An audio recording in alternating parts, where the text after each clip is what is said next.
Hi friends, எல்லாரும் வந்து எக்ஸாம்க்கு நல்லா ப்ரிப்பேர் பண்ணிட்டு இருப்பீங்கன்னு நினைக்கிறேன்.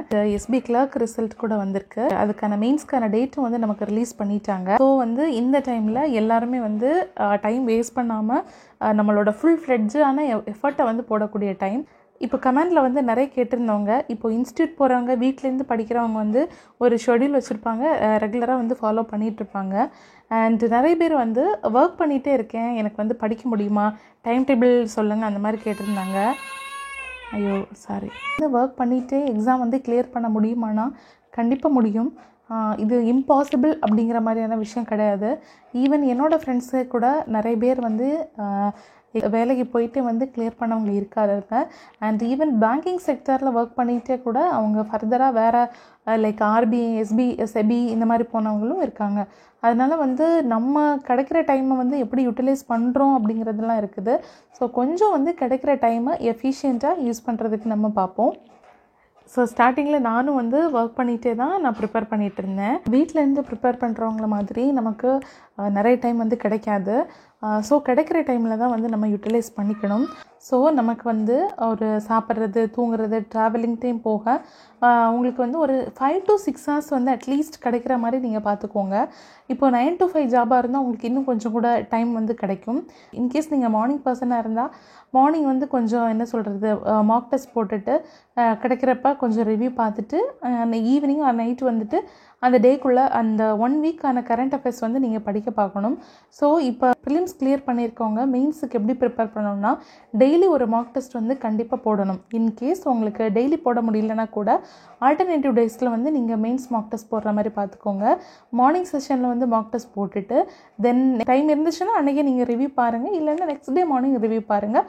பட் டெய்லி வந்து அந்த வீக் ஒரு நாளைக்கு ஒரு வீக்குக்கான கரண்ட் அஃபேர்ஸ் வந்து நீங்கள் படிச்சுக்கணும். லாஸ்ட் மினிட் ஆனதுனால என்ன சொல்ல, ஆல்ரெடி நம்ம படித்து வச்சுருந்துருக்கணும்.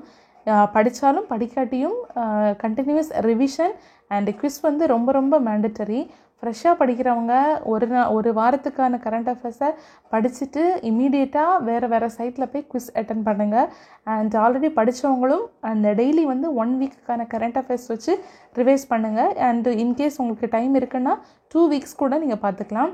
உங்களால் எவ்வளோ முடியுமோ அந்த அளவுக்கு ரிவைஸ் பண்ணிவிட்டு வேரியஸ் சைட்ஸில் வந்து குவிஸ் போடுங்க. அண்ட் யூடியூப் சேனலில் கரண்ட் அஃபேர்ஸ் ரிலேட்டடான வீடியோஸ் வந்து பாருங்கள். ஸோ வந்து நீங்கள் எது ஸ்கிப் பண்ணாலும் மார்க் டெஸ்ட் ஸ்கிப் பண்ணவே கூடாது. ஏன்னா அந்த எக்ஸாம் டைமில் அந்த ப்ரெஷரில் நம்ம என்ன கொஸ்டின் வந்து சூஸ் பண்ணணும், எது ஸ்கிப் பண்ணணுங்கிறதுக்கு நமக்கு ஹெல்ப் பண்ண போகிறது வந்து மார்க் டெஸ்ட்டு தான். ஸோ கொஞ்சம் டஃப்பாக தான் இருக்கும். இருந்தாலும் வந்து இப்போது நம்ம வந்து பர்பஸாக இந்த வேலைக்கு போகலை, நமக்கு வேறு ஆப்ஷன் இல்லாததுனால தான் போயிட்டுருக்கோம்.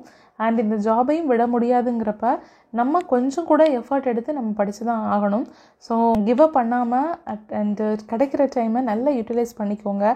அண்டு முடிஞ்சால் எக்ஸாமுக்கு முன்னாடி ஒரு 2 days, நம்மளால் ஒரு 5 days 10 days எல்லாம் லீவ் எடுக்க முடியாட்டி கூட ஒரு 2 days எக்ஸாமுக்கு முன்னாடி லீவ் எடுத்துகிட்டு கொஞ்சம் ரெஸ்ட் எடுத்து ரிவைஸ் பண்ணி எக்ஸாம் அட்டன் பண்ணுறதுக்கு வந்து பாருங்கள். அண்ட் கமெண்டில் இன்னொரு நான் மென்ஷன் பண்ணியிருந்தது, ஒர்க்கிங் பீப்புளுக்கு வந்து டைம் டேபிள் கொடுங்க அப்படின்ட்டு. அது ஒருத்தவங்களுடைய இண்டிவிஜுவல் டைமை பொறுத்து அது மாறும். காமனாக வந்து நம்ம இப்படி சொல்லிட முடியாது, இந்த டைமில் இப்படி படிங்க அப்படின்ட்டு. ஸோ உங்களுக்கு உங்களோட ஒர்க்கிங் ஸ்டைல் அண்ட் உங்களுக்கு எந்தெந்த டைம்லலாம் படிக்க முடியுமோ அது பாருங்கள். மார்க் டெஸ்ட் போட்டு ரிவ்யூ பண்ணுங்கள், கரண்ட் அஃபேர்ஸை ரிவைஸ் பண்ணுங்கள். கரண்ட் அஃபேர்ஸ் மேக்ஸிமம் எவ்வளோ குவிஸ் போட முடியுமோ அது பாருங்கள். அண்ட் இங்கிலீஷுக்கு வந்து CWG சேனல் பிளேலிஸ்ட்டில் வந்து அபித் சாரோட வீடியோ இருக்குது, அதை பாருங்கள். குவான்ஸ்க்கு வந்து ஆஷி சாரோட வீடியோ பாருங்கள். அண்ட் மெயின்ஸ் ரிலேட்டடான வீடியோஸுமே வந்து நம்ம தமிழை வந்து ஜாக்சன் சார் வந்து நிறைய போட்டிருக்காரு. இப்போ நமக்கு வந்து லீவ் டேஸுங்கிறது ரொம்ப ப்ரிஷியஸான இருக்குது. லைக் இப்போ ரம்ஜான் ஹாலிடே வருது அண்ட் சண்டே எல்லாம் இருக்கும்போது இன்னும் கொஞ்சம் கூட எஃபர்ட் போட்டு நல்லா படிங்க. ஏன்னா வந்து நம்ம ஒரு 1 hour ஸ்பெண்ட் பண்ணி படிக்கிறது கூட நமக்கு எக்ஸாமில் வந்து ஹெல்ப் பண்ணலாம். ஸோ வந்து வேலைக்கு போயிட்டுருக்கிறதுனால நமக்கு டஃப்பாக இருக்கும் அப்படின்னு நம்மளாவே நினச்சி படிக்காமல் இருக்க வேண்டாம். எக்ஸாம் வந்து இருக்கிறதுனால நல்லா படிங்க. அண்ட் மற்ற ஆஸ்பிரண்ட்ஸுமே வந்து எஸ்பி கிளர்க் மெயின்ஸ் வந்து நல்ல எஃபர்ட் போட்டு அதோட பெஸ்ட்டை வந்து நீங்கள் கொடுக்க பாருங்கள். இப்போ ஃபர்ஸ்ட் டைம் கிளியராக இருக்கவங்க, கம்மி அட்டெம்ப்ட் கொடுத்தும் சர்ப்ரைஸாக வந்து கிளியர் ஆனவங்க, யாராக இருந்தாலுமே நல்ல எஃபர்ட் போடுங்க. நம்ம படிக்கிறது இனி வரக்கூடிய எக்ஸாம்ஸ்க்கு கூட எங்களுக்கு யூஸ் ஆகும்.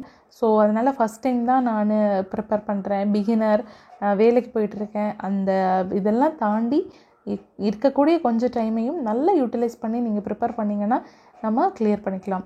ஸோ தேங்க்ஸ் ஃபார் வாட்சிங். இந்த வீடியோ உங்களுக்கு யூஸ்ஃபுல்லாக இருக்கும்னு நினைக்கிறேன். அண்ட் நெக்ஸ்ட்டு நம்ம எதை பற்றி பேசலாம் அப்படிங்கிறதையும் நீங்கள் கமெண்டில் லீவ் பண்ணுங்கள். இந்த வீடியோ உங்களுக்கு பிடிச்சிருந்தா லைக் பண்ணுங்கள், ஃப்ரெண்ட்ஸ்க்கு ஷேர் பண்ணுங்கள், சப்ஸ்கிரைப் பண்ணாதவங்க சப்ஸ்கிரைப் பண்ணுங்கள். தேங்க்ஸ் ஃபார் வாட்சிங்.